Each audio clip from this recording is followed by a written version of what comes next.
When it comes to web app and API security, the choice is simple. You can choose Fastly's security solution that teams will actually use in full blocking mode, just like 90% of their customers. Or you can stick with costly options that you probably just turn off.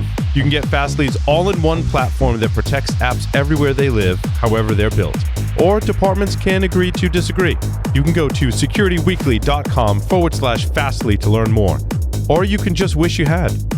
Keeping up with security issues across thousands of web assets without the right approach to web application security is a daunting task. Get ahead with web vulnerability scanning automation from NetSparker, a leader in dynamic and interactive application security testing, known for its ease of use and accurate results. Detect a wide range of vulnerabilities in all legacy and modern web applications, address security bugs at scale by automating the confirmation process, automatically prioritize vulnerabilities, and assign actionable tickets to the right developers in their native workflows for rapid remediation. For more information on how to scale application security with ease, visit securityweekly.com/NetSparker.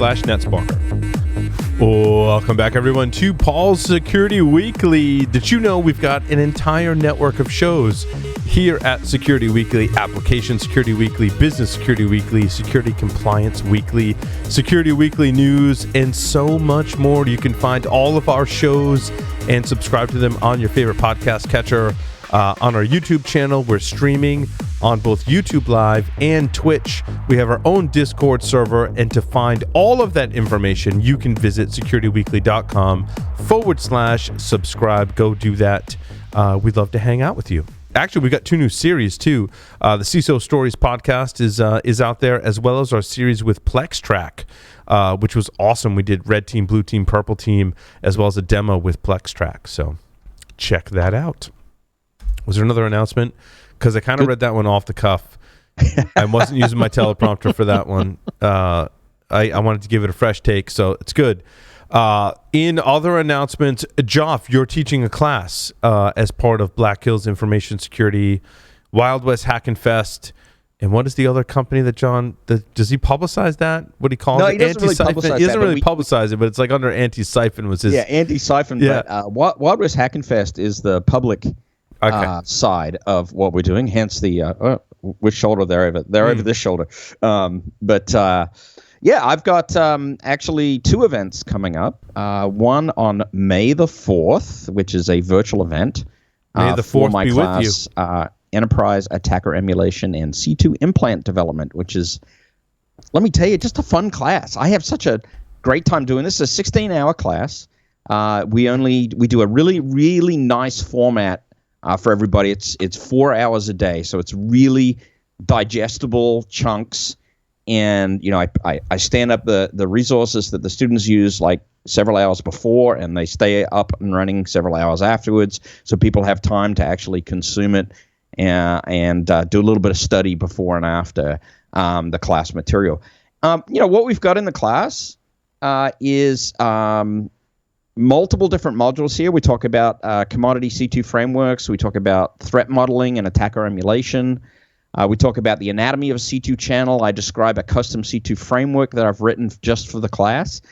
We go into C# and .NET and building some client-side implants with a custom framework.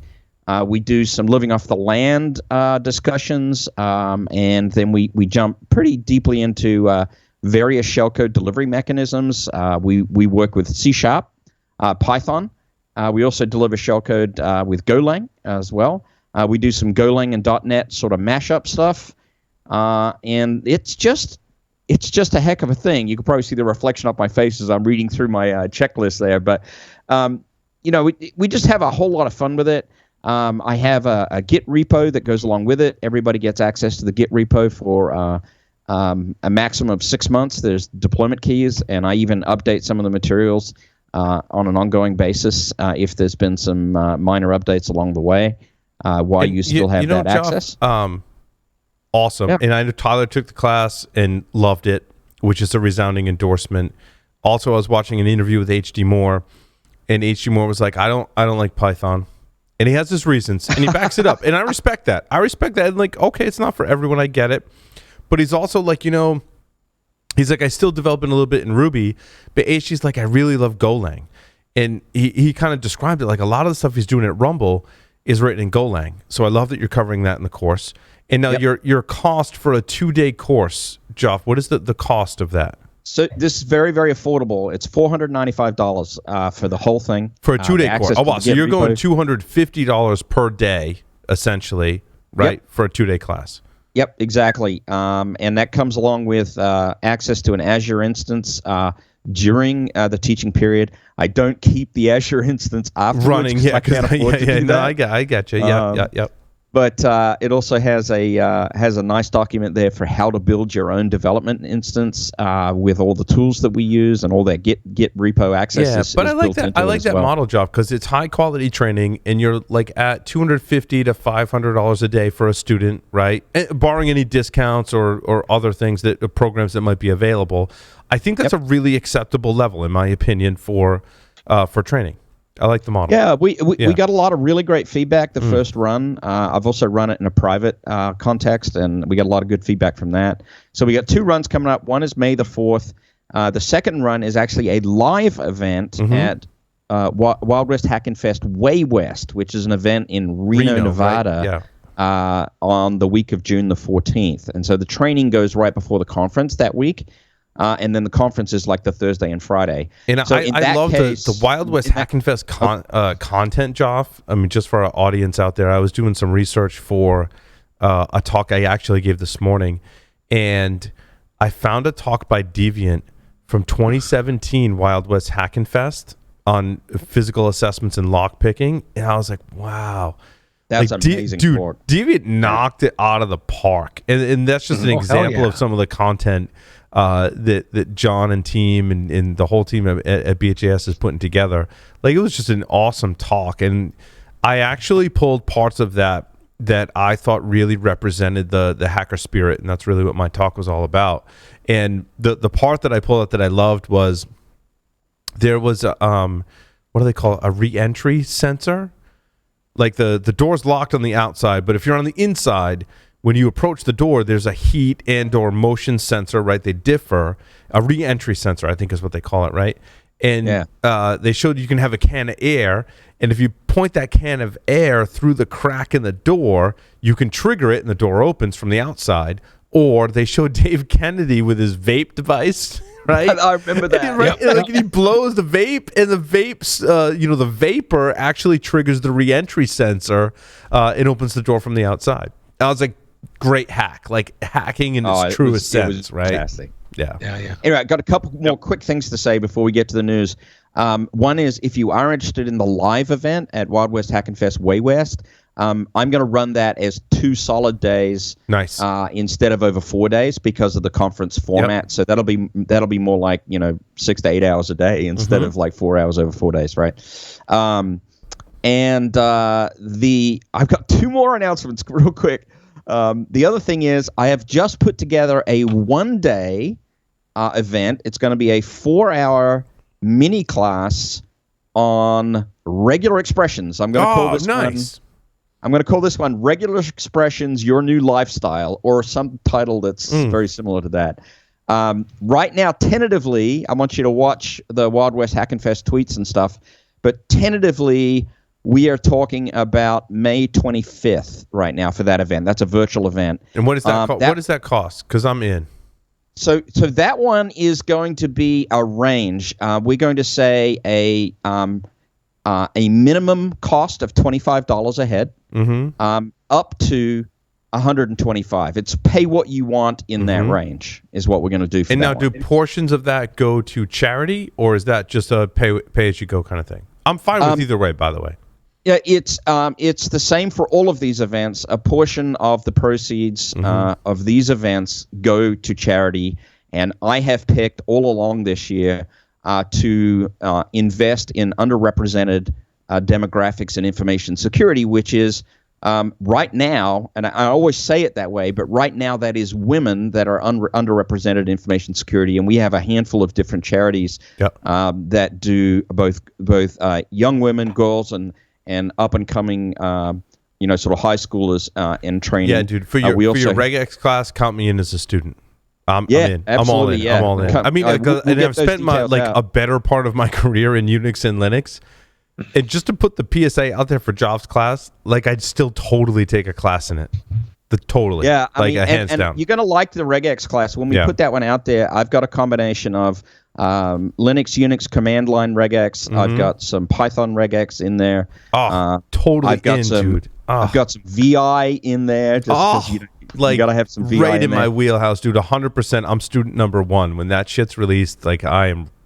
Like Indiegogo, like I'm backer number one in that class. If you come in at $25, I'd love you to pay us more. Remember, no, I'm gonna pay the $125. I want my money to go to you and to charity. I think that's great. No, I'm totally in. I'm in. Oh, yeah. So look for that one. So we'll get the stuff up on the show notes. I can give you the initial one, which is the bit.ly/Joffs JOFFS C2 class. That's for the Wild West Hackin' Fest virtual event. Yeah, let us know when you have a link to the regex one, because like I said, I'm in, dude. I'm totally in on that. And everybody got a teaser tonight on the regex one. That's something I've literally just finished, but I've been really excited about just doing an intro regex for multiple platforms for people, and this is it. So this one's coming. If I may, if you have any challenges understanding regex, when you get Joff's class on it, you will freaking understand them like you didn't think you could. Yes. Thank you, Lee. That's fantastic. Yeah. Or you will be so thoroughly confused that you should probably find a new career. No, I don't think so. You know what? I'm going to go find the slide deck right now to double check the title I gave to it. Bear with me one sec, guys. Well, we'll come back to you, Joff. You've had more than enough time. Yeah, like regex and Joff, that's all you need to say, dude. Like, I'm in. I'm in. Yeah. It's in. I think that's the title of the class, regex and Joff. Exactly. I'm in. Yeah, we're going to have a bunch of fun. Look, I looked up, just as an example, an obscure thing in grep. I bet you didn't know this. Grep can actually do Perl-compatible regular expressions, and it can do look-aheads and look-behinds. And so you can do some amazing things with grep that most people would not realize. Agreed. So we're going to do some. I want to move from like copying and pasting from Stack Overflow to being able to understand it enough to develop my own. And it sounds like that's what the class will help me accomplish. Yeah, I'm calling it Regular Expressions, Your New Lifestyle. Yeah. That's what I'm going to call this one. I'm in. Larry, on a somber note, you had something you wanted to discuss. We lost someone in the security community, which is always just such a difficult thing for myself and all of us here being involved, all of us being involved with the security community for quite some time, better part of 20 years at least. And when we lose people, it's hard, man. It's hard. Yeah. It's almost like we're losing one of our own family members, right? Like. Yeah.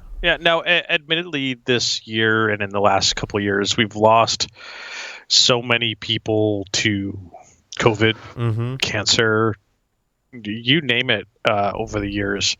So, there's been so many, and we should probably do something like this more often to look back and give a quick remembrance for some of the folks as they happen. And so this is not a slight to any of those folks that we've lost in recent memory. But one that did happen last week was, as Jeff pointed out, cyber assassin, aka Chris Scott.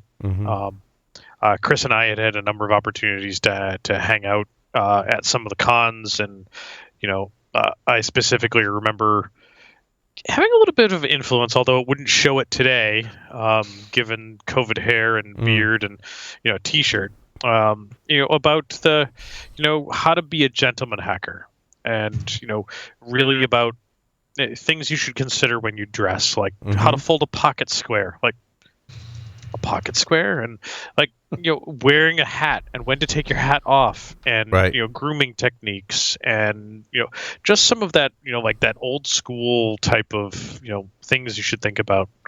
But Chris was passionate about so many things, about dirt bikes and motocross and fast cars, unfortunately, and quite honestly, I'd argue he died doing what he loved, and so we'll miss him. The community will be not the same without him, as will we for so many of the others that we've lost in the past couple of years.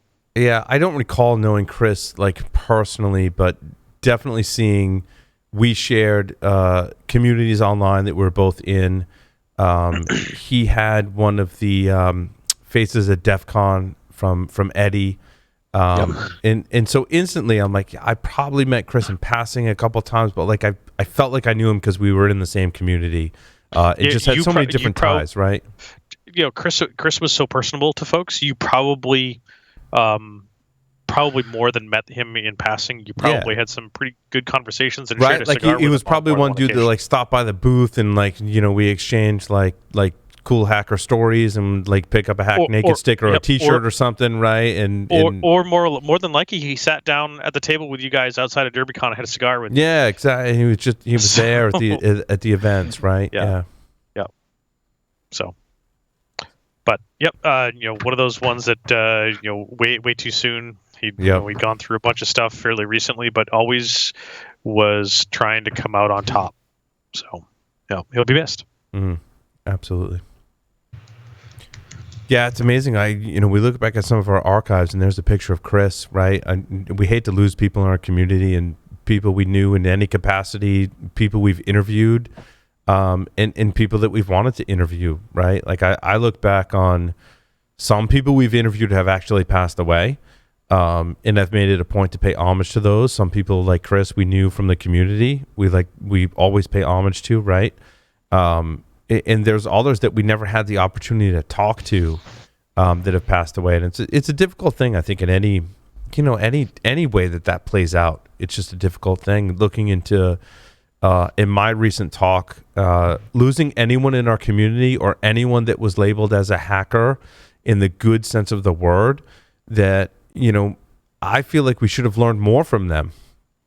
Had Chris on the show and others. I look back to the original MIT hackers. And some of the folks that I researched, and I'm like, I really want to bring this person on for an interview. And I'm like, like Wikipedia says they passed away because they were 80 something years old and they're no longer with us. And I'm like, man, it makes me want to be more aggressive in getting people on the show and interviewing people. So I think for me, like what I learned from this is if you've got people you want to see on the show and see us interview, like make sure you suggest them, like whether they're young or old or whatever the age is. I want to preserve their story as it relates to our community. I think it's super important. Well, for me, it just makes me more painfully aware that I haven't seen anybody in over a year. Agreed, Jeff. Agreed. And when the world opens up again, we're talking off the air about when I can come to the studio again, when everybody's going to get their vaccinations. We're talking about unlocked. I personally, I think I'm not going to shoot for Vegas. I don't think I have to get permission from what I call Commander-in-Chief family, which is aka the wife. I hear Black Hat's going to be Black Hat's going to be a hybrid event. It's going to be hybrid, and I don't know if DEF CON's made their announcement yet, but just timing-wise, I'm gearing up for September GurCon. I'm going to take Nick Prococo up on his offer probably, and try to make it to ThoughtCon in October. But I just want to see people just give them stupid, awkward hugs, and it might be a little bit longer. This Ashley Schwartow, is that Wynn's daughter? That's Wynn's daughter, right? Yep. She did a documentary, I think it was 2008, 9-ish, in that time frame, called "Hackers Are People Too." Yeah, I got it. Love that title. It's a quick watch. And for the talk that I did, so I did a talk today for Sci-Hub Armenia. It was interesting because of the pandemic. I was actually supposed to give this presentation a lot more in 2020, like at least 2 or 3 times, and it just didn't work out because of the pandemic. So I got to give it today for the first time, and it's about hackers and hacker history and hacker spirit and culture. And in preparation for that, last night I actually watched Hackers Are People Too. And not only did it give me insights into the hacker community, oh man, did it make me miss going to, like, I almost like don't watch it because it's gonna make you want to go to like the hacker conferences and hang out with your friends and embody that hacker spirit. And so that was really cool. It's pretty cool, kind of dive into what hackers are really about, right? And you'll see people, look, if you're on the show and listen to the show, I guarantee you can see people talking about how cool it is to be in the hacker community, right? What it means to be a hacker. It's a good one. Yeah. It's on Amazon Prime. I'm not sure if it's Prime, but it's on Amazon. Is one of the ways you can watch it. So go check it out. All right. On to the security news. Where do we want to start this evening? So many places to go.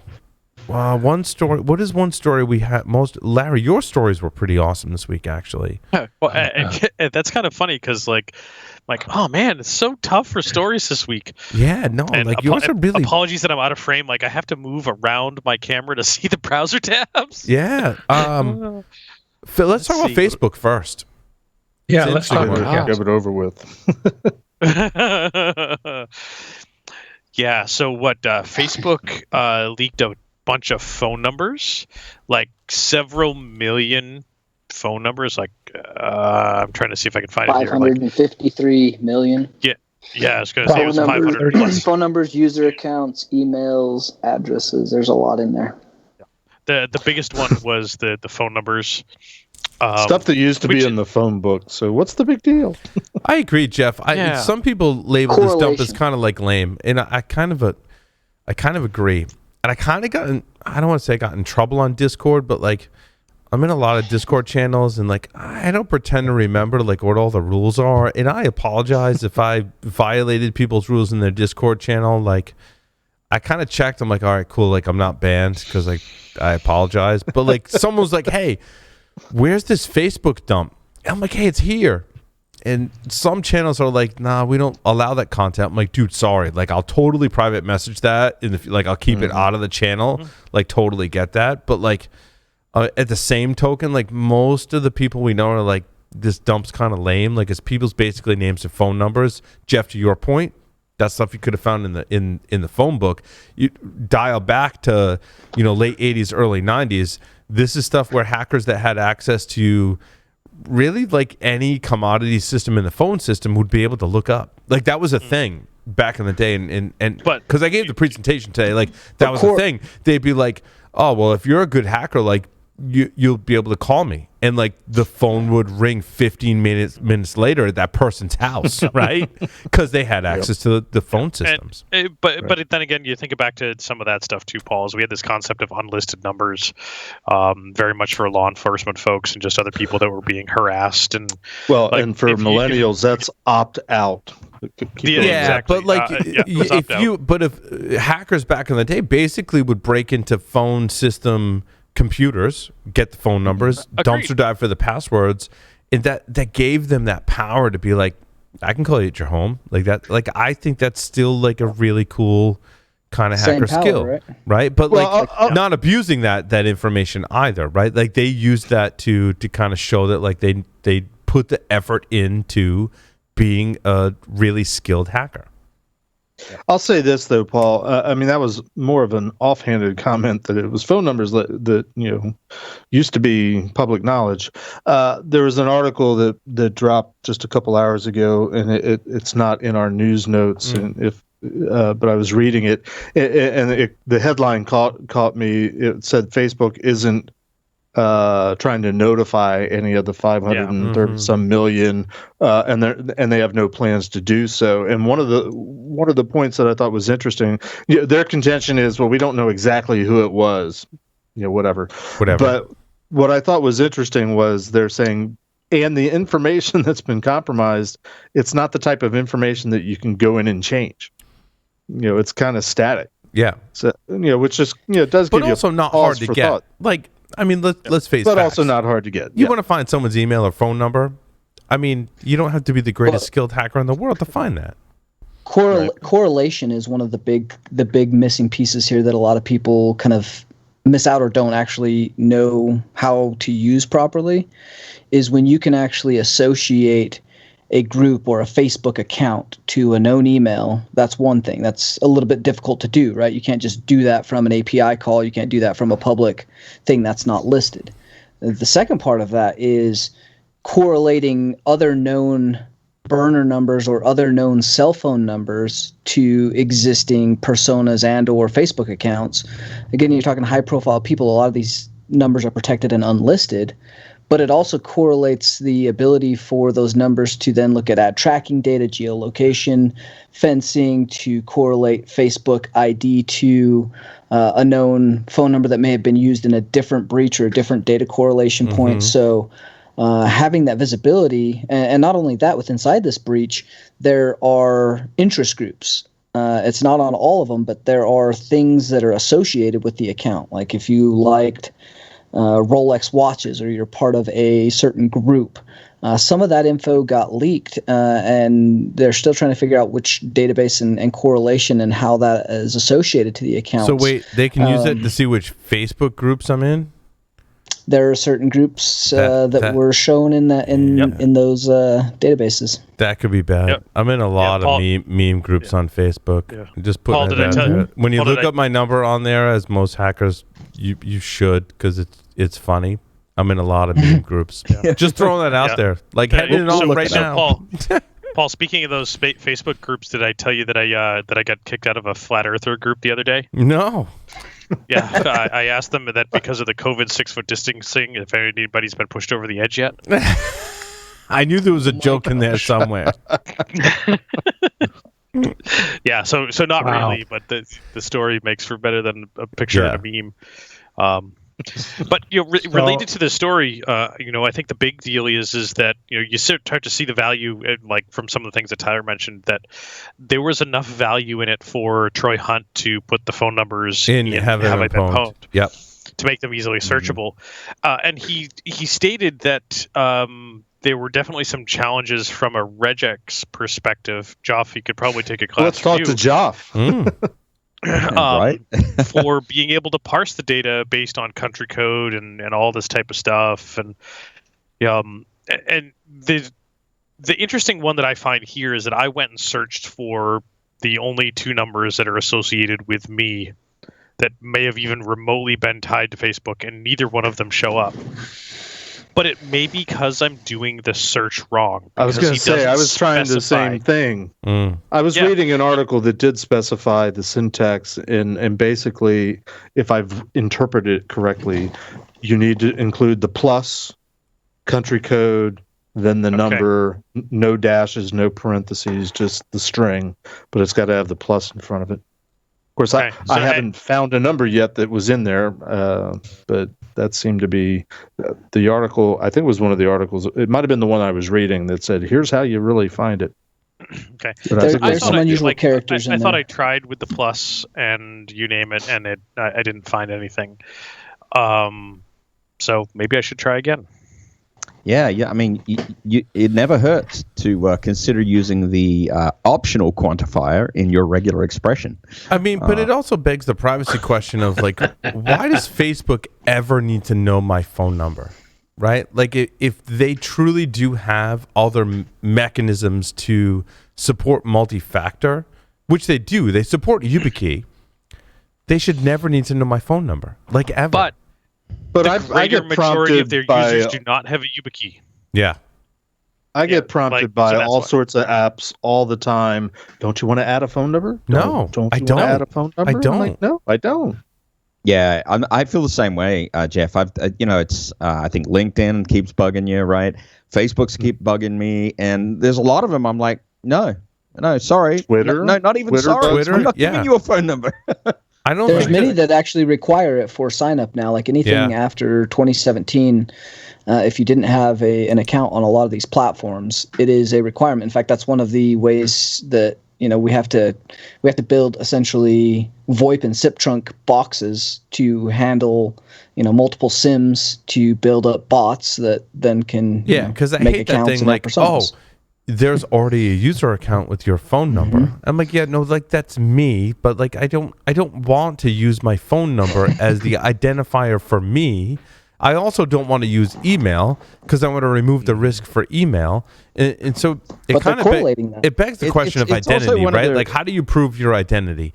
And email and phone number shouldn't be associated with your identity. It really shouldn't, right? There should be some better ways to do that. Like, I'll give you my PGP key, maybe. I'll give you my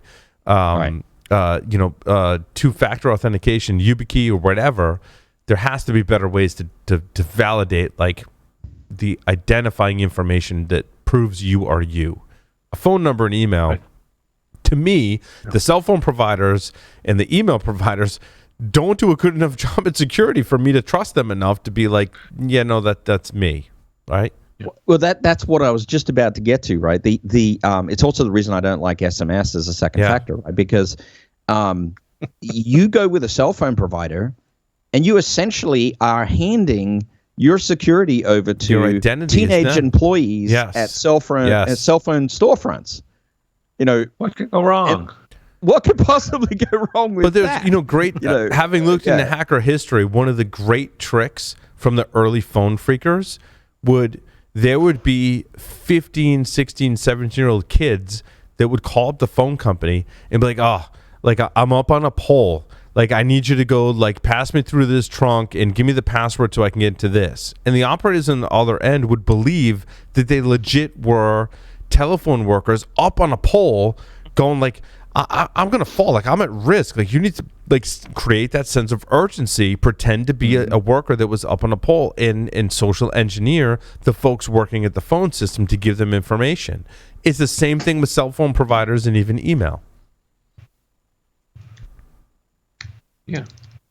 Yeah, I'm just curious. I would like to know, and it's not reliable. Sorry, Tyler.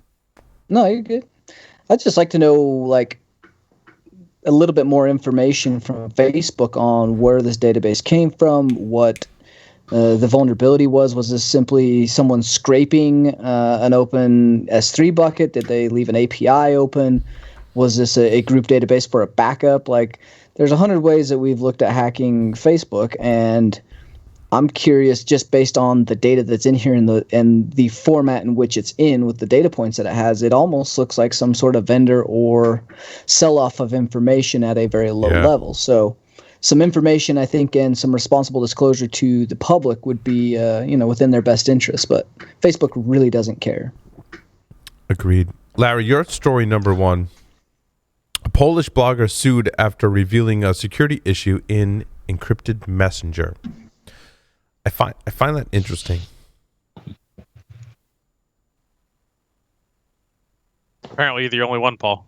Oh, before you go up, sorry, I missed it. I had my headphones off. The oldest one was going to bed. I had a final thought on Facebook though before you move on. The article that I was reading that talked about them not notifying. There was some mention about I think they were talking about Ireland or something, and all of a sudden I'm like, oh my gosh. Yeah. Is Facebook subject to a GDPR violation times 533 million? Yes. So a lot of the countries in the breach were outside the U.S. Yep. Yeah. So, but do they get a buy because 2019? Nope. I would say nope. No, they might get a buy because they're Facebook, but no, that's gonna. I don't think you're gonna buy for that. But that's gonna hurt. Yeah. Yep. That's going to hurt a lot. Anyway, move on. So, Larry, your story number one. The Polish blogger sued after revealing security issue in encrypted messenger. Yeah. This strikes me out of something like out of the old days when somebody would go and post something on the internet about there is a flaw because I tried to reach out and no response. They never responded, and then they got sued. So this reminded me very much of this, that UseCrypt Messenger went and sued a bunch of one gentleman by the name of Tomas, that I will not attempt to pronounce his last name. Zelinsky. There's like a... Zelinsky. See? Like, no. Yeah. Nope. You're not. Moving on. Yeah. And that he found that effectively what was happening is that the invite mechanism was going to a third party, and the third party there was some issues with the third party where you could start doing information gathering about who was being invited to the platform and all that type of stuff. So, yeah. And claimed that the blog, and Tomas was working with, quote, organized criminal groups. Not cool. Mm-hmm. Not cool. I think there's a hacker thing where we like to, I mean, for lack of a better term, like make the world a better place, right? And to have people think that it's a nefarious thing, I think is a disservice, right? We've seen that time and time again. Although I don't know how international laws work. I think in the U.S. we've made some good strides to say that we can break things and responsibly disclose that and not get sued here in the U.S. We've made better strides, certainly, but not sure how the laws work in Poland. Yes, it's interesting that I think you're right, Paul. We've made a tremendous amount of progress in the States. Right. On EFF being a huge proponent of that. Yeah, they're a huge proponent. Yeah. Exactly. I think they've helped us along a lot, and I think the pen testing community has done a pretty good job in more recent history of acceptance of testing and and showing finally, we've been a little slow, showing real value to our efforts, which is super good because it means corporations will continue to want our services. Yeah, like $200,000 awarded for a zero-click Zoom exploit in the Pwn2Own competition. Oh, man. Zoom came back and what I think is great about Zoom, in this case, they came back and was like, look, awesome that this happened. We love the feedback from the researchers. They put it in context that, like, there's certain... like it has to be an in-session chat within Zoom meetings. Zoom webinars aren't impacted by the issue. And like, I believe them because they started off with like, we appreciate the researchers' efforts. So like whatever comes after that, I tend to believe more than a company that's like, we poo-poo the researcher, we're going to sue them into oblivion kind of thing. Zoom's like, no, researcher's great. Like we accept their observation and data and research about this issue, but here's kind of the ways like you could exploit it and could not exploit it. Here's what it affects, doesn't affect. And I thought it was an appropriate response. Although that article could have gone either way. While we respect the researchers, we're going to sue them into oblivion. Yeah, let's hope it doesn't turn out like that, right? Yeah. But Zoom was on the up and up. And they're like, no, this is cool. It's a flaw. We're going to fix it. It doesn't affect this, but it affects this, right? And that's cool. And I think the platform in which it was disclosed and developed and so forth, it really stands a testament. So that was what Pwn2Own, run by Dragos. Yeah. Not the person, not the company. Yeah, Dragos is good people. Yep. And I got a chance to talk with him recently. And super amazing, super amazing, friendly, helpful guy. He's awesome. And has been doing this thing for years with specific software as CanSec West. And, I mean, Dragos founded CanSec West. Yeah. Yeah. Yep. And think about we were going to go to CanSec West so many years ago, but at the time for us as a new podcast, getting there was hard. Because we were paying out of pocket, it was ridiculously expensive. To get to Vancouver, Vancouver, probably still to this day is pretty expensive. Yeah, I mean, I think we were talking $3,000 or $4,000 each just to go to this conference. To get there. Yeah, and have yet to go to this day. Oh, when things open up, we should go virtual. But when things, I don't want to go virtual. I want to go there, right? Yeah, Vancouver's one of those. I did that that was my trip I did for my 50th birthday. I went to Vancouver. It was the best trip I ever had. Good choice. Yeah, great place. Great place. Yep. I did Vancouver for a SANS community class many years ago, and it was interesting. It was back in the day when I decided I'd try to save SANS money by taking the bus to my training class when I could have rented a car in a foreign country. And what were you thinking? I was young. I was naive. I was a community instructor. I've since learned my ways. Mm-hmm. Yes. Yep. Is your dishwasher trying to kill you? Yes. Oh, most likely. I mean, this yes, but why? Like, killing you is a stretch, right? Like, but I don't want to discredit this article. Have you met my dishwasher? I don't want to discredit, Jeff, but I don't want to. I don't want to discredit the article because the article was well written, which we don't often you mean find. the machine? Okay. Right, but basically the person now, and I identify with this article because I recently bought a new stove and a new dishwasher. My dishwasher in this case is not Wi-Fi connected, but my stove is. And what's kind of funny is like my wife. This sounds wrong, because if I was going to kill you, I'd kill you with the stove, not the dishwasher. Right? Good point, Larry. Also, our wives are awesome. All of us hosts on the show, right? We have wives, and they try and sell us stuff on different things, right? And my wife was like, "Look, I want this stove." I'm like, "Okay, cool." And she's like, "It's got Wi-Fi," and I'm like, "Wait. Are you selling me on the fact that it has Wi-Fi because you're appealing to the nerd in me that wants to use the features in the stove that's Wi-Fi, or are you trying to sell me on the fact that it has Wi-Fi and I can hack it, or is it both?" And I'm like, whatever it comes down to, I think the right answer here is yes, dear. Like whatever it is, like yes, dear. Like all right. Like I'll try and use it for the features, and if it sucks or not, I'm still gonna try and hack it. I'm like, so the fact that it has Wi-Fi is a selling feature, like regardless, right? It's just a selling feature for us as hackers, right? I had a similar conversation with our tax accountant a couple of years ago, in that our refrigerator died. And we needed to go buy a new refrigerator, and we're there at Home Depot. We want a smart one. We wanted the Samsung smart refrigerator with the tablet on the door. The smart Samsung ones, and like they've got the Android tablet built into it. And I'm like, this is connected. And I call the accountant right there at Home Depot, and I said, hey, if I buy this refrigerator and I publish some stuff on the internet about how I hacked it, can I write it off? And all this type of stuff, does it become a business expense because it was a research subject? He's like, no, it's a refrigerator. Like, no, you're not going to write off a goddamn $3,000 refrigerator. So you either buy it anyway, or you get a new accountant. One of the two. Oh no, but no, this accountant is really good. Yeah.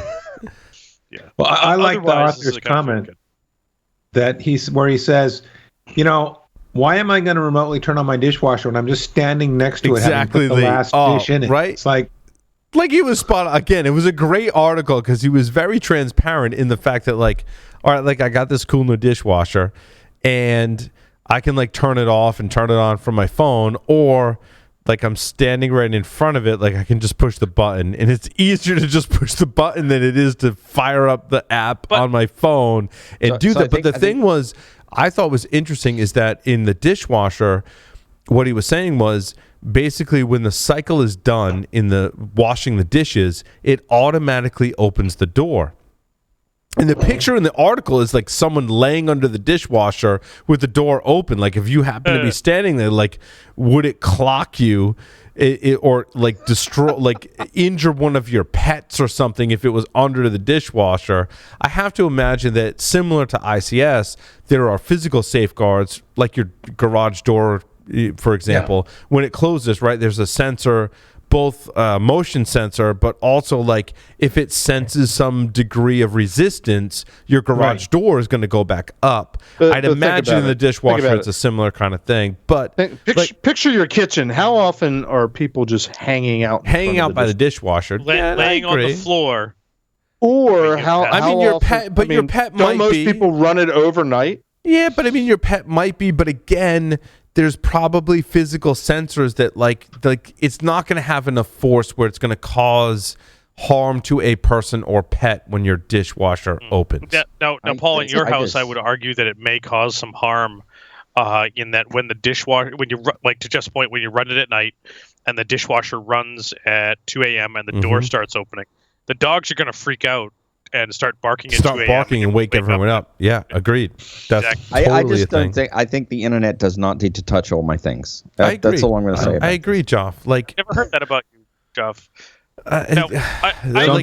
Physical, but like when you think about an attacker, like is it physical harm or is it monetary gain? And like a dishwasher might be a bad example. Like, is there monetary? Like, if someone ransomwares my dishwasher, am I going to pay the ransom? Your dishes until you pay me. Right. Mira, botnet. Can we move on to a more serious story? I might pay the ransom. Like, if I have to wash dishes by hand, Jeff, I might pay the ransom. Like, quite honestly. Or your wife will. You've got kids. That's what they're there for. But kids are but lazy. We know this. This brings up two points. One, the first one, like, it's just easier to press the button. Do you know how many times I've loaded the dishwasher, put the tab in, closed it, and walked away and forgotten to start it, and be sitting down on the sofa in the living room with a beer and like, I gotta get up, start the dishwasher. Yeah, I got this. Like, it's like your thermostat. I gotta get up and change the temperature. Yep. God, literally first world problems. How many enterprises have a kitchenette with a dishwasher in it? And might be beneficial to have someone be able to start the dishwasher remotely as part of their job duties in that kitchenette. And but then I'm also interested, like, with my stove, like, what's the smart features in my stove? Like, what? Why do I need my washer, my dryer, my stove, my dishwasher, or my microwave, or my coffee pot, really, to have this capability?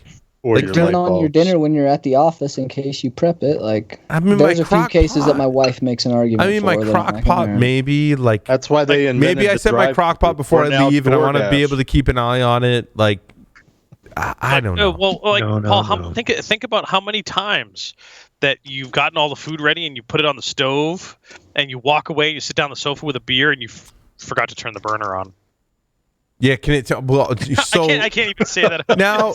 But that's a good point. You could flip this the other way. But you could flip this the other way and go to safety, and have the appliances tell you, like, hey, you left me on. Like, I turned my gas burner on. I moved the pan off of it when I was cooking breakfast for the family in the morning, and then I left and went to work. And I was like, oh shit, did I? I've literally like called my mother-in-law and been like, can you stop by my house? Because I don't know if I remember to turn the burner off on the stove, and that's a huge fire hazard if there's a gas burner on. That's the only thing, and that's a safety thing. That's been a worry of moms and wives ever since the electric stove was invented. Did I remember to turn the stove off, or the iron? Yep. And not just moms. I mean, Jeff. I mean, I know you're older, but not just moms and wives, but people in general.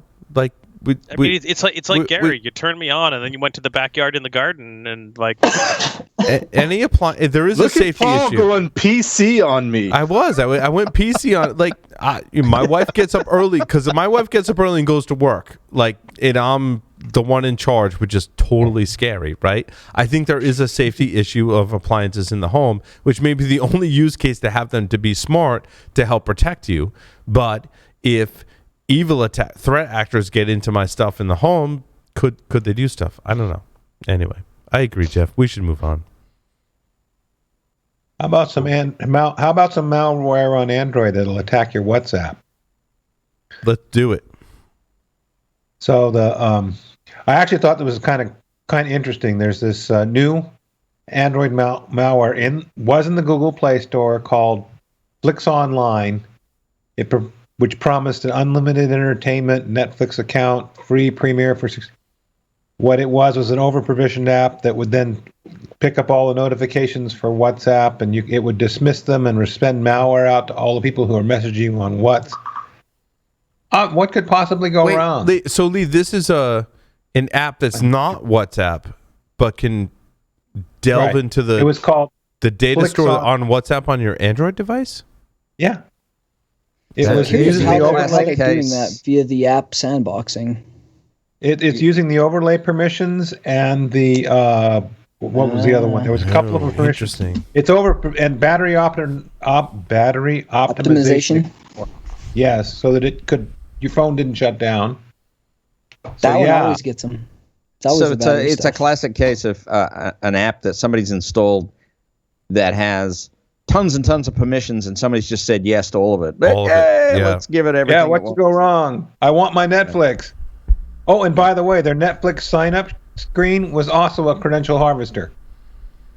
So if anybody's done Android mobile application assessments, the broadcast listeners and the intent system is kind of interesting, and if you just without delving into it, just to say that granting additional access that is declared in the manifest that is not needed for an application is really, really, really dangerous, because there's lots of interesting things that can be done, especially when intents are triggering activities in other applications. So this crossover permission stuff can get really sticky depending on what apps are interacting with what other apps. And when you look at communication apps like WhatsApp and Signal and things like this, they often do have the ability to expose an intent interface to trigger certain actions, because that's how you get the share buttons on things, right? Where you can send data to them. So it can get really interesting in that area. Kind of fun to do analysis on those. I know Larry's done some. I've done some. But what's interesting in the app kind of space, regardless of platform, Signal has added cryptocurrency support. What the heck? I find this puzzling. Like, well, it's not the feature that I would want or expect from Signal. Yeah, but why? Yeah, what was the impetus? What's the motivation? My wish list for Signal is that it's not tied to my mobile number. Like, I want Signal. Totally agree with that. To be a communication platform that is independent of SMS and any kind of text messaging. Like, I don't want a phone. What's the big deal? What's the big deal, Paul? You can look the phone number in the phone book. But not just privacy, but not just privacy in the number. I want private communications via Signal, because I trust Moxie and Signal in the protocol they've developed, but I want it independent of my mobile phone number. I want to be connected to the internet and communicate securely on Signal. I want to create groups within Signal that don't require that people have a phone number. I just want to secure private communications. In the old days, we called that transmission security, Paul. Yeah. And the bane of transmission security, you want to know what the secret is? Endpoints. Yeah. Still applicable. In that. Yes, it is. Trusting.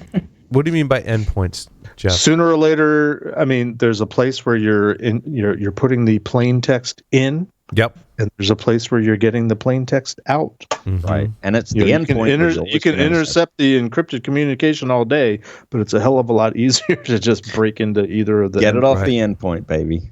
Yeah. So I'm kind of puzzled as to how they're implementing cryptocurrency support. Like, is it a payment via Signal? I can send someone else a payment?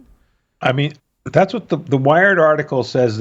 It's for doing person-to-person payments, kind of like a Venmo, only you're going to do it with cryptocurrency. In cryptocurrency. Interesting. Did they say which cryptos they're supporting? They did. Yes. Bruce Schneier definitely poo-pooed this idea. Mobile coin. What is it, Lee? Mobile coin. Mobile coin is what the cryptocurrency they're using. Bruce says he thinks it's a incredibly bad idea, to quote the article. It's the bloating of what was a clean, secure communications app. I agree. It's a clean, secure communications app. However, again, tied to SMS, tied to having a mobile phone number, which is the feature that, again, I would like to see. But Bruce goes on to say it's the bloating. It's not just that blockchain. Bruce calls blockchain just plain stupid, which is interesting. That's an interesting comment. So Signal is choosing to tie itself specific to a blockchain currency. Adding cryptocurrency to an end-to-end encrypted app muddies the morality of the product and invites all sorts of government investigation and regulatory meddling. I would agree with that. Interesting. I think because governments increasingly are going to step up against. Yeah, these, governments do not like. I mean, we touched on that with Nick Percoco last week, right? Governments do not like cryptocurrency because it basically threatens the currency that governments have created. Well, that's right. It directly goes against fiat currency in any country, and they like that control. Mm-hmm. Yes. So yeah, it almost sounds like somebody threw a little AI machine learning, leveraged some core competencies, mixed in a little bit of blockchain, and threw in some blockchain and cryptocurrency and shit on top. And I don't know, Joe. I mean, I like Moxie's awesome. I love Moxie. And yeah, that's true. I also love the fact that Signal is not a commercial entity in the strictest kind of definition of the term, right? Like they're... You know, what's always disappointed me about Signal, though, is the same thing as you, is the fact that they mixed it up with phone technology. They got involved in sort of taking over as your SMS app as well as your secure communication app, and I really do think that was a mistake. I wish they had chosen to, create some sort of unique identifier for your account that you could share privately, independent of your phone number. I mean, they don't store anything other than like your phone number either, which I think is admirable. But they also don't decouple, like allow you to decouple it from your phone. But I guess how else? I guess you could do that with a key, right? Like it doesn't matter if I have a phone number or I have a device that's connected to the internet, whatever. I've got a key. The key is specific to me. I share the public key with everyone I want to communicate with, and that's cool, right? Like I think we need to throw some... I mean, Moxie went on Joe Rogan and talked about like he wanted to make it independent of the SMS system. And I wanted to see that feature before they added stuff like cryptocurrency stuff to it, I guess.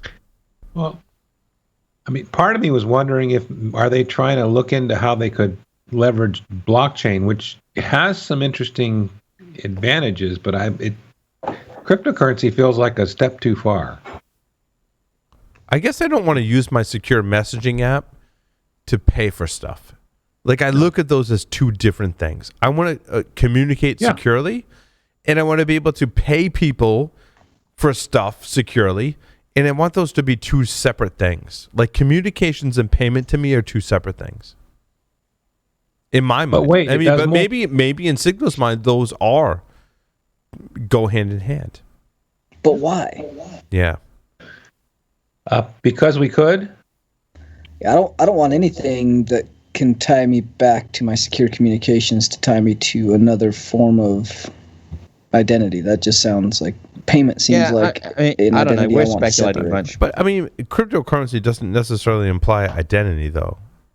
No, Think about it, right? I mean, I think a lot of systems, unless you're washing your wallets, I don't know. Like it's pretty easy to tie most of those. Yeah, I think Lee was kind of hinting at maybe they wanted to get a taste of a blockchain technology, and and maybe they want to do that for non-repudiation reasons in the communication. But this would be a funny way to go about it by introducing a cryptocurrency. Totally agree. And Tyler, maybe that's your problem. Maybe you washed that USB thumb drive. Oh shit! Did it go through the wash? Is it like a sock you can't find the match for? Like maybe it's in the sock. Have you checked the lint trap in your...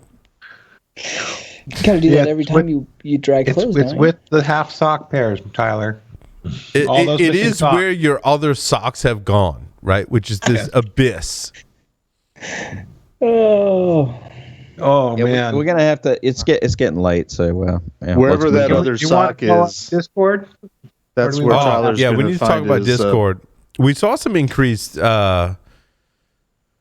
fraudulent account hacking attempts. How would you describe those? On our own Discord server, bots. Spam. Like I woke up yesterday morning, the other night, and I was like, oh my god, all these people are messaging me like. On the Security Weekly Discord, there's bad shit going down, and I'm like, oh, that's bad. I'm like, that's kind of interesting. And then I saw the story that Cisco Talos team had identified threat actors going after Discord and Slack servers. Kind of interesting. Not a coincidence, I think. Mm-hmm. Although, admittedly, one of our users. Posted publicly in some of the channels that one of the bots that joined our Discord server, the names were pretty obvious that were dictionary-based words, and one of them had reached out to them and were trying to do Bitcoin scamming. Yeah.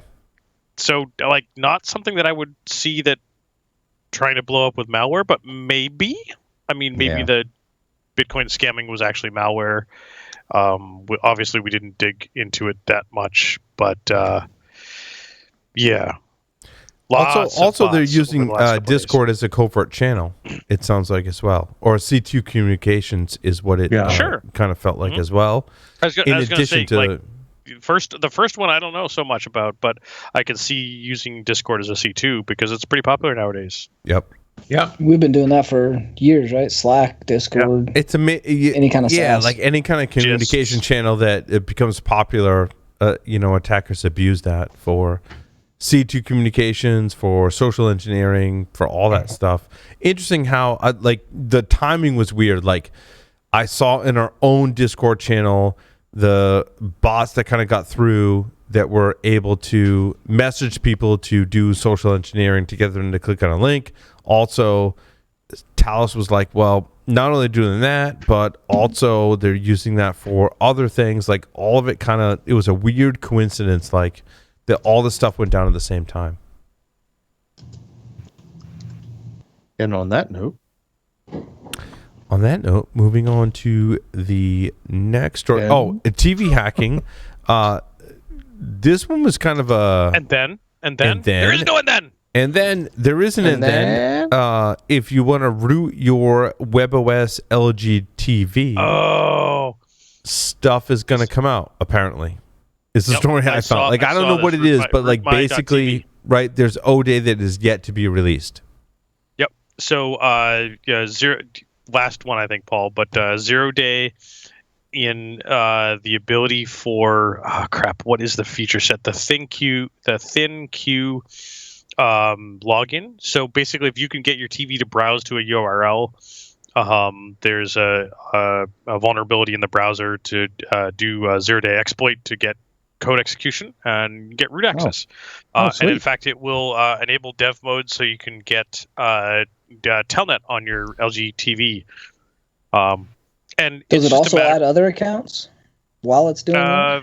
Well, that's a great question, Tyler. Remains to be seen. They do have the script available that does the enabling and that type of stuff. So like it's open to a point, I guess, and it's coming soon. But it is specifically within the ThinQ application, which you have to go through some gyrations to get to a point where you can load a specific URL. Like, let's see. You have to go to the Google Play Store link, and click on this, and then go here and click on Help.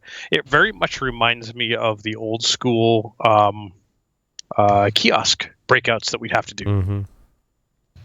So, last story: Ubiquity sent a statement to Krebs, and you can read the statement on the Krebs blog. But basically, what Brian was saying was, Ubiquity's statement confirms what Krebs had reported. They're not disputing the facts that were raised in his previous piece. However, it may seem that Ubiquity is squabbling over whether the data was in fact stolen.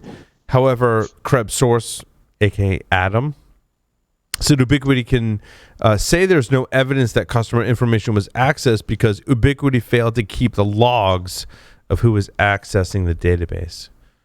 Kind of like a lot to unpack there in terms of like, oh, there was a breach, but like, what did they get? Oh, but they didn't get customer data, but we weren't logging access to customer data. So basically a bunch of he said, she said in terms of the story. And that's reasonable with some of the potentially corporate policies. Like your corporate policy can say, oh yeah, we don't log data access to customer data for more than 24 hours.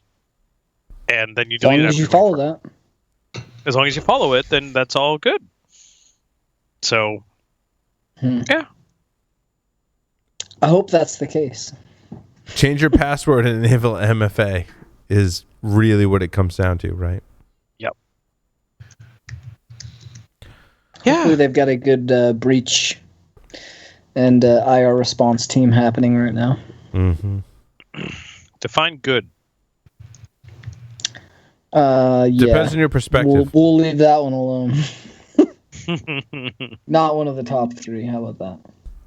Yeah. Any other stories you want to cover quickly? No. Wow. I got nothing. Thank you, everyone, for listening and watching to this edition of Paul's Security Weekly. Larry, take us out. Over and out.